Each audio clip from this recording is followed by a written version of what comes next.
So much for coming to the Solution Showcase, Premier's foray into some demonstrations so you can learn more about products. It's my pleasure to welcome AmeriSpeak today. Joining us is David Dutlin. He's the Senior Vice President and Executive Director of AmeriSpeak at NORAC at the University of Chicago. He was President of the American Association for Public Opinion Research, AAPOR, in 2018 and 2019, and conference chair in 2016. David is a survey methodologist researching and publishing in the areas of political polling, probability versus non-probability, samples, and application of big data in sampling and weighting, best practices in probability panels, and sampling of low incident populations. He is a senior fellow at the Program for Opinion Research and Election Studies at the University of Pennsylvania, where he has lectured on political polling and survey research in 2015. We are pleased to have him with us today to share his perspective and the capabilities of AmeriSpeak. And now I'll turn it over to David. Great, thanks so much. So today it's kind of interesting. Certainly I will talk about AmeriSpeak and as a great survey research vehicle, but really wanted to start by kind of starting at the top. Like, what does it mean to do really good research, particularly survey research? Kind of give a little bit of a primer of, everything you need to know in 1 hour or less kind of thing about survey research. Um, so that's where we will begin. Let me share my screen here. Um, Cross our fingers. All right, and let me slide share this. Come on, there we go. All right. I am at NORC at the University of Chicago. NORC is really the oldest survey and policy research center in the United States. We're a little over 80 years old at this point.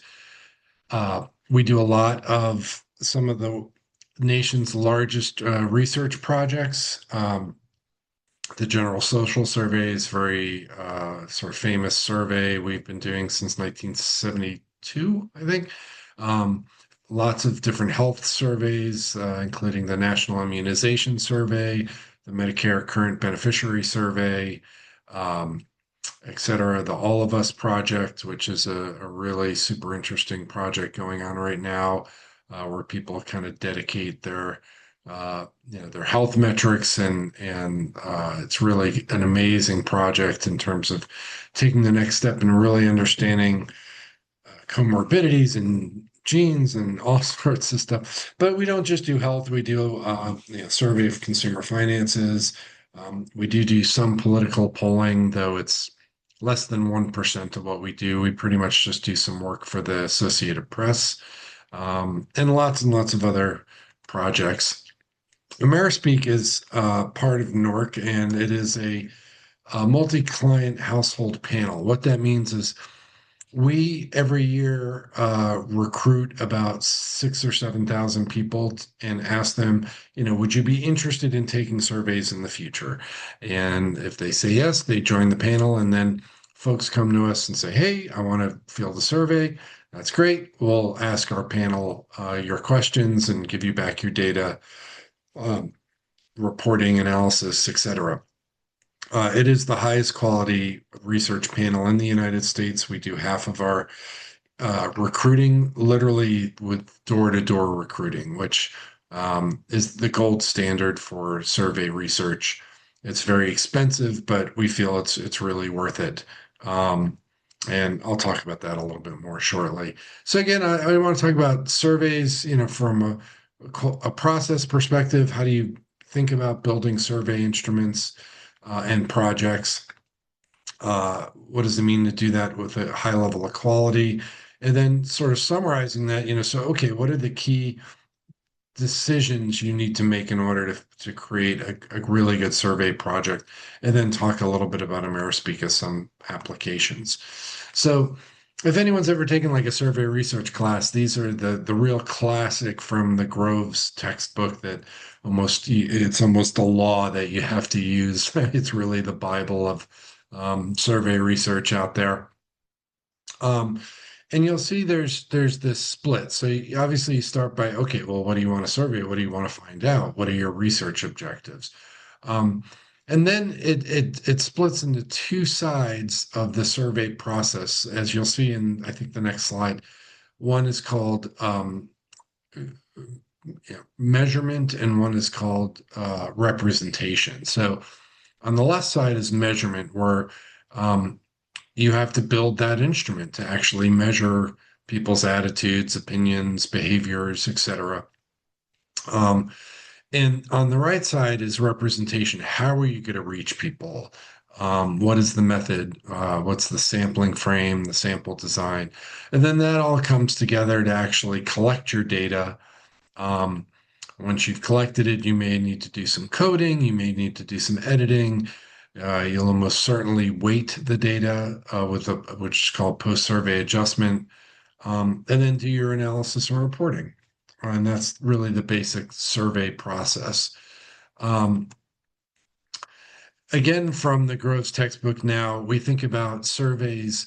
When we think about surveys, we think about error. And error is an interesting term in the field of survey research. It has a very specific meaning. And it's different than the other term we use in survey research, which is bias. Basically, error is the chance that something can be less than perfectly precise, but in a non-directional fashion. You're all probably familiar with margin of error, and that is I gotta move you guys so I can see my thing here. Yeah, so that is what is technically defined as sampling error. And margin of error is simply the fact that we survey 1,000 people, let's say in a survey, that 1,000 people is representing the almost 300 million adults in the United States. By only surveying 1,000, we may be a little off, right? From conducting a full census of all 300 million people, which would be cost billions of dollars. Um, and it turns out you can do some good math based on probability theory to estimate what that sampling error is. In a survey of 1,000 people, generally speaking, that ends up being plus or minus 3%. So again, that's an error because it has a plus and a minus sign in it. And that's different from bias. Bias is a situation where the error is actually directional, right? There's been a lot of concern in survey research over the past couple of election cycles that surveyors have had a blue bias. Their error is directional toward overestimating vote choice for the Democratic candidate. Um, and so, when it comes to error just, large errors mean that there's an increased chance that you may have a biased survey, but it doesn't guarantee that something is biased at all. But the whole point of this is that there are a lot of different ways error can be introduced in the surveys, and the goal of fielding a really good survey is to minimize these as much as possible. So just going through these really quickly, again, on the measurement side, the big one is measurement error. And that is basically the chance that um, the question you're asking is not accurately measuring the concept you're trying to measure. This is called operationalization, the process of converting a concept into an actual measurement tool. Um, you know, someone, uh, in the National Survey of Drug Use, of course, the question's asked, have you, snorted cocaine in the last month? And that seems like a very straightforward, legitimate question. But there's something called social desirability, right? Where we know that people don't really want to admit that, even if it's true. And so there is the possibility of error there, in that measurement may not be accurate. Another example is what's called sort of telescoping effects. The fact of the matter is that, our memories are not that great. If I asked you, how many times did you eat chicken in the last month? That's going to probably have some error to it. It's going to be hard for people to remember how many times they ate chicken in the last month, right? If you ask people how much ate chicken in the last 24 hours, much lower error, right?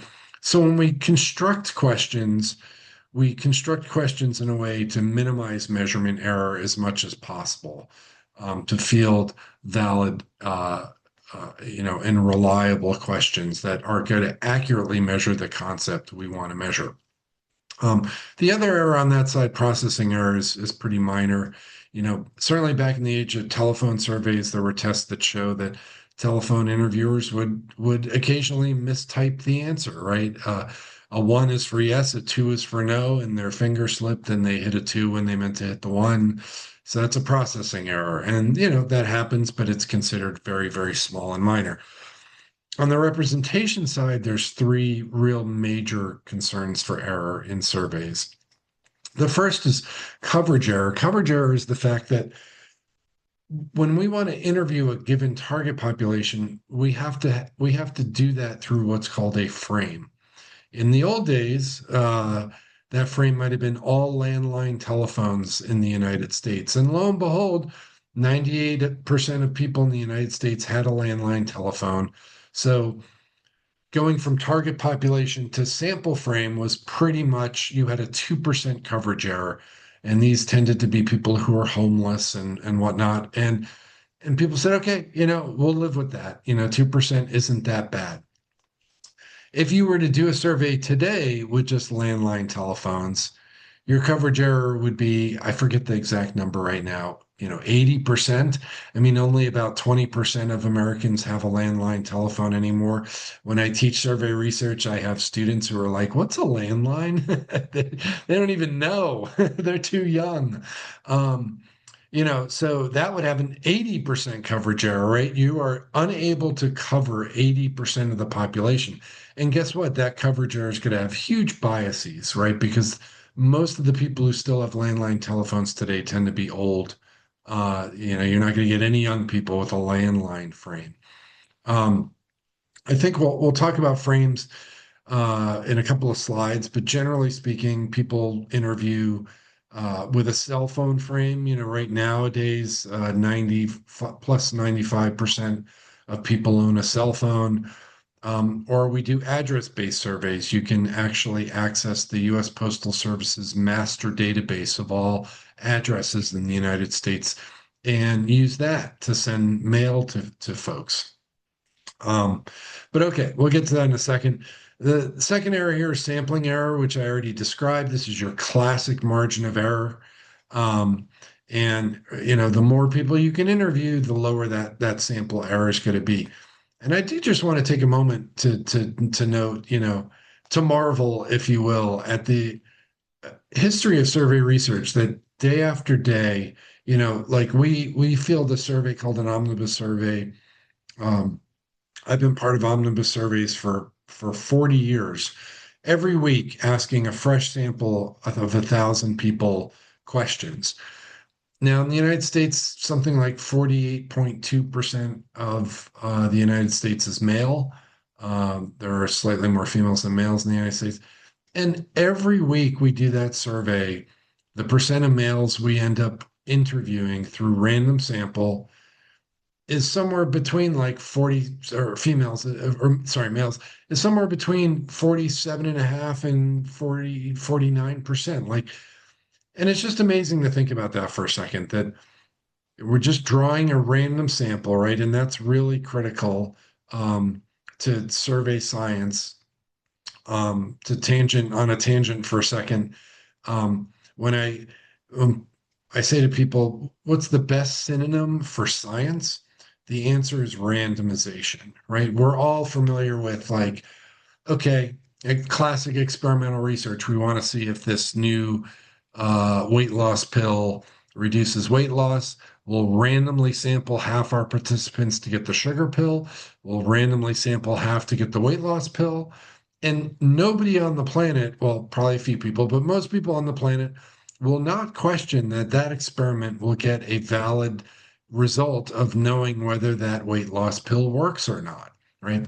The same thing happens in surveys. We randomize all addresses with that address frame and pluck out, whatever, 3,000 of them from a hat. And it's the same way as you're randomizing from an experiment. That simple move makes surveys representative, with a few caveats, of the overall population. And that 1,000 people can accurately represent the 300 million of us that are out there. It's a pretty amazing thing to think about, that is true, but it is, and it's been shown over 70 years of real survey research. Okay, but nevertheless, the 1,000 people, maybe you right, if you flip a coin 1,000 times, you're not going to get 500 heads perfectly every time you do that.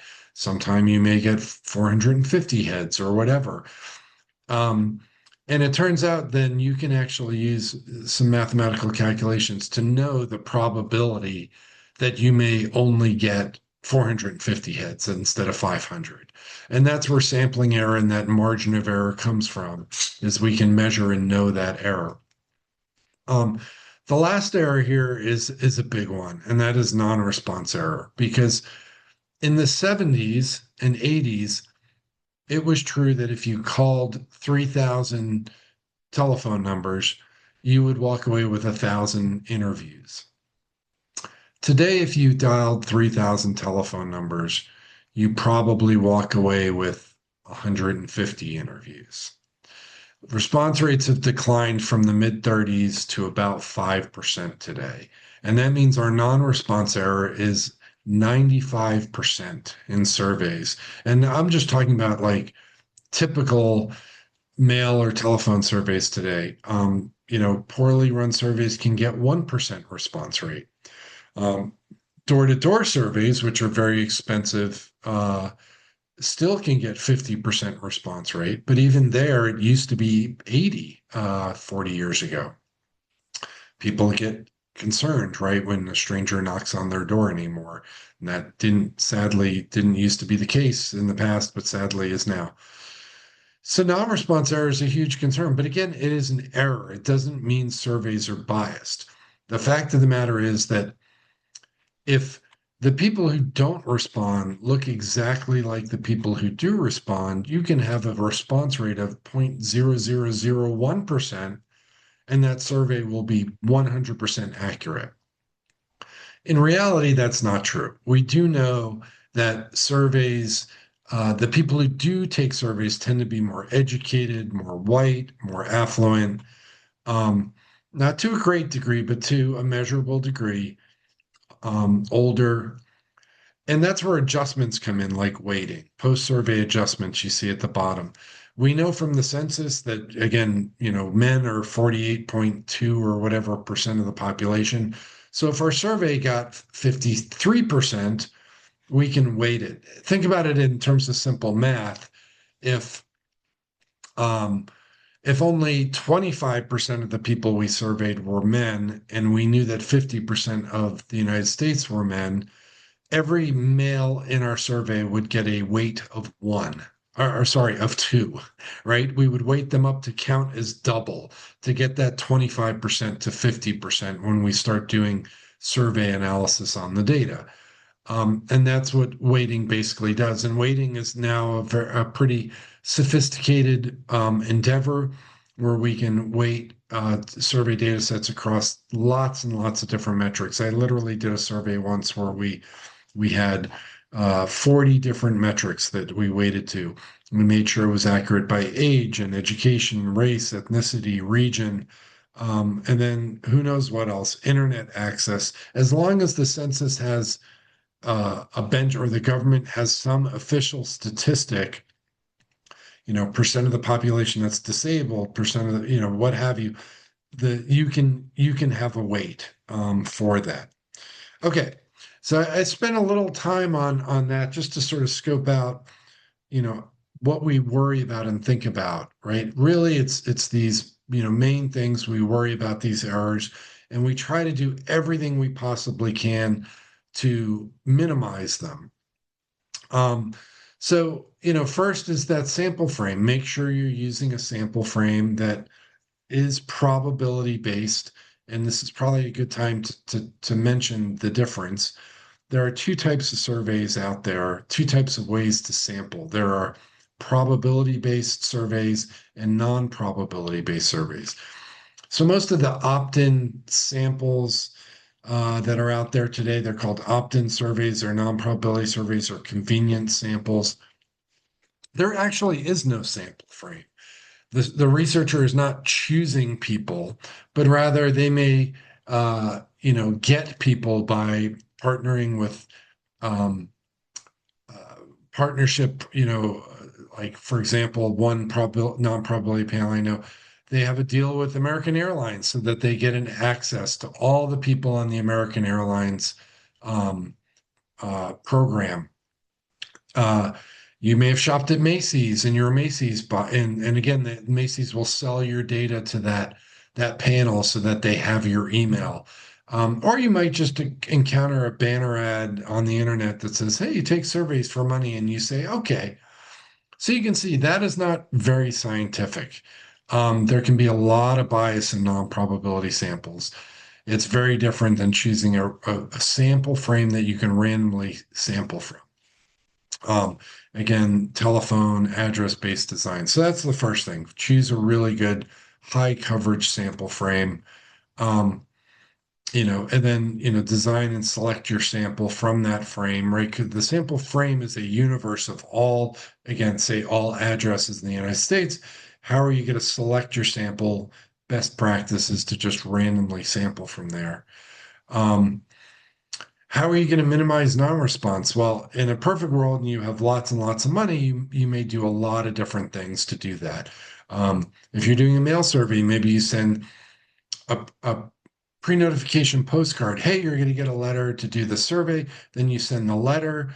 If you have gobs of money, maybe you send that letter FedEx. Maybe that letter includes $5 in it.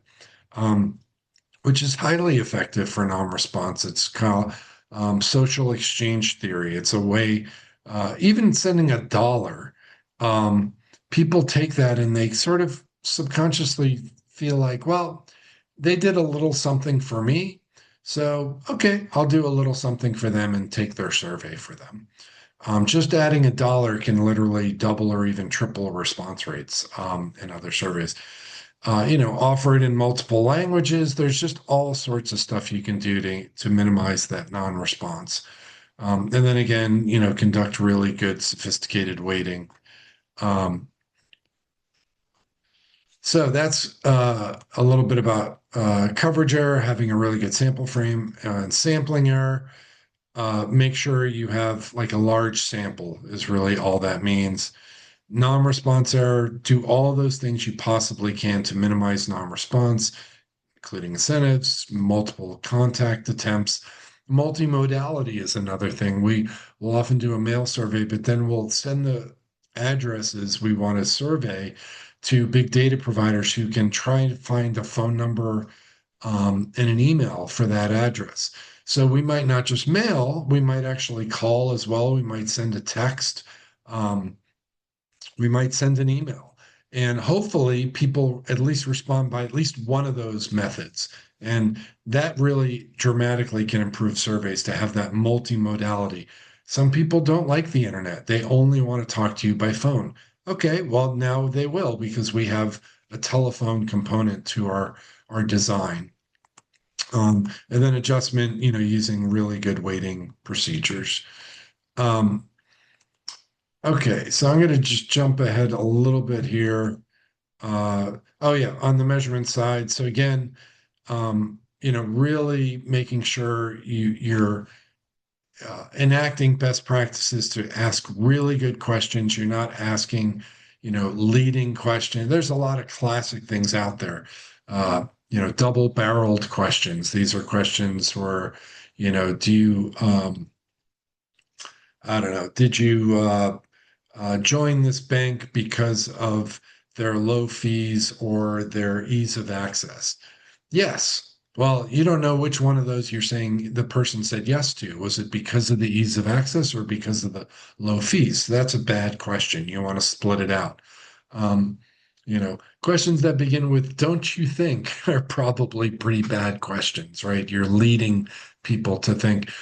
Certainly in the political realm, one has to be really careful, right, in designing questions that aren't leading people to be biased toward a Republican answer or a Democratic answer. There's just a whole art to asking good questions. And there are people out there, there are people in my firm. In AmeriSpeak, we have a chief methodologist, and she literally, her entire career is about building really good questions. And she is amazing at really knowing how to do that well. Um, all right, I'm just going to keep cruising along so that we stay on time. Um, so how do you make sure your questions are valid and you have low measurement error? Through expertise, through maybe question testing and evaluating. For really high quality surveys, people do what's called cognitive testing, where they may grab, a couple dozen people and do a cognitive test. So I'm going to ask you this question. Go ahead and answer it. Okay, now that you answered it, what did you think about that question? Was it difficult? Was it easy? What went through your head when you answered it? Really trying to tease out anything that possibly could be of a concern, and really making sure that okay, we really feel confident that this is a good operationalization. That is again a question that successfully measures the concept that you want to measure, right? We would all, love a world like the Matrix where we could just plug something in the back of people's heads, but we don't. People sometimes ask, are surveys going to be, becoming irrelevant? That's a question that's been asked for 30 or 40 years now. And the answer is no, because we still don't have that plug in the back of our heads that can, access the opinions and attitudes that we all have. We still need to ask really good questions, but you have to do it in a way that's going to be unbiased. Okay, so I'm just going to, yeah, let's get to okay, so I do want to talk about a couple of these things. So I talked about the delivery sequence file. This is that U.S. Postal Service file of all addresses. That's a very common frame that people use to conduct surveys with. Again, the cell phone frame coverage is great, but really in the last 10 years, thanks to, call screening and spam filters, I think, like me and the rest of us, right, when we get a strange phone number calling us, we let voicemail handle it. Um, so the cost of of telephone surveys has really gone up quite a bit. There are some little tricks, like we note here, prepaid cell phones. Some people don't own data plans. They pay as they go or own burner phones. Oftentimes we'll use that as a boost because it turns out that, like, let's say, for example, you want to interview people who don't have healthcare insurance. It turns out those people are much more likely to own a burner phone than they can't afford a data plan, so they own a burner phone. So we can sample or oversample prepaid cell phones to try and get more uninsured folks into our survey. And then there's the classic area probability sample. This is where you kind of do these are clustered designs for in-person surveys. You can imagine if you randomly sampled all addresses in the United States to do a survey, it's going to cost so much money to go door to door because you're going to have to travel to this one household in this town and then one household in this town.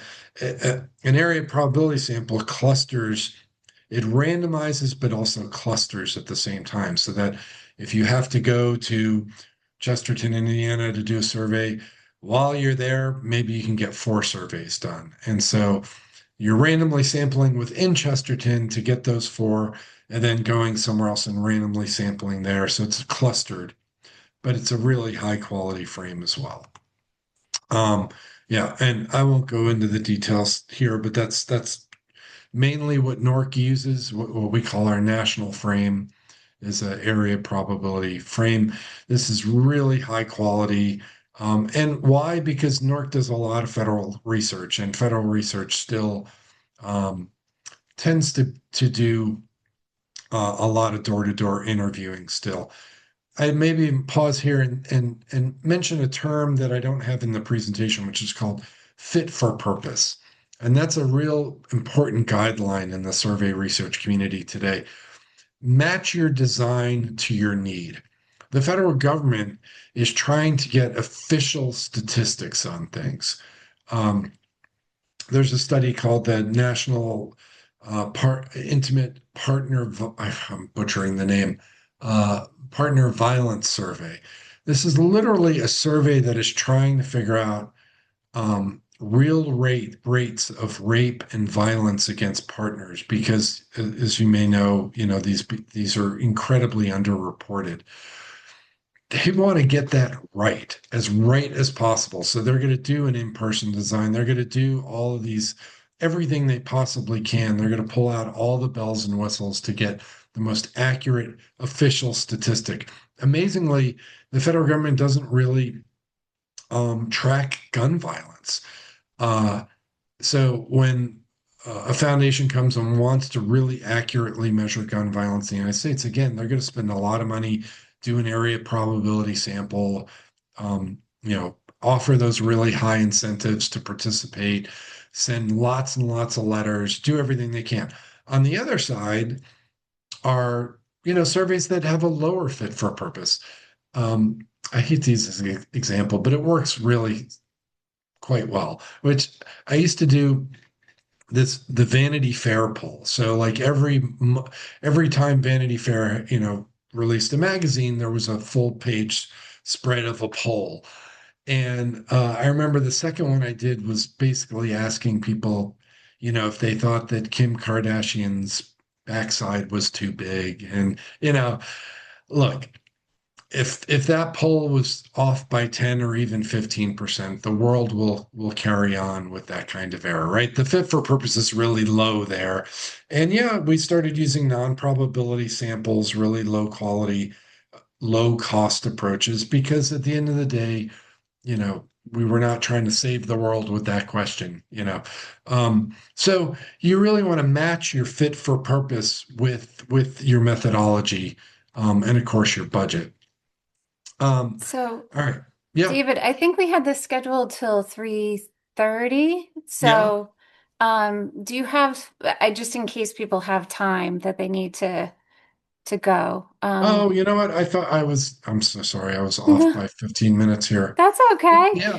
Are there points that you want to get in so that we can make Yeah. sure? Yeah, Yep. Absolutely. So, uh, let me jump ahead here. Uh, do, do, do. Um, Let me see. Where is it's it? fascinating, by the Reading. way. Yeah. Yeah, that's fine. Well, I'll just talk about AmeriSpeak. Two things really quick, like two quick hits. Um, Non-probability has really become a huge challenge today. This is not what the slide is about, but just to mention, Yeah. because um, we're in the world of AI and bots. And Mm, so now there's a huge issue with fraudulent data and non-probability samples. You invite people to take your survey. mm, Just you have this open access. Anybody who wants can take the survey and get $2, right? An advertisement on social media. hmm Well, people devise an AI bot to, take 1,000 surveys, and lo and behold, they've made $2,000. And none of those are real people. And this is a mm, real concern in non-probability samples. So that's something I wanted to mention. If you're thinking about non-probability research, you really need to think hard about it today, because it's not just about bias. It's about mm. literally not even getting human beings that are doing the surveys anymore. Um, and then I just wanted to plug AmeriSpeak really quickly. We have a Yeah. lot of different panels. We have about 40,000 people on our national probability panel, AmeriSpeak. We also have a Veterans Insight panel, Amplify API, which is a panel of Asian Americans, Prime Qualitative, where people do focus groups and hmm in-depth interviews, a teen panel. So there's a lot of different um, options out there. If people are interested in doing surveys, happy to talk shop about them at a later date. So yeah, I Yeah. think that's probably the one last thing I'd plug. This is fantastic. In fact, I'll be in touch because I think there's other ways that we could work together to get this information out. Okay, great. So That's thank you awesome. so much. And I think this wraps it up. And thank you all for attending and have a great weekend. All righty. Thank you. Take Okay, care. thank you.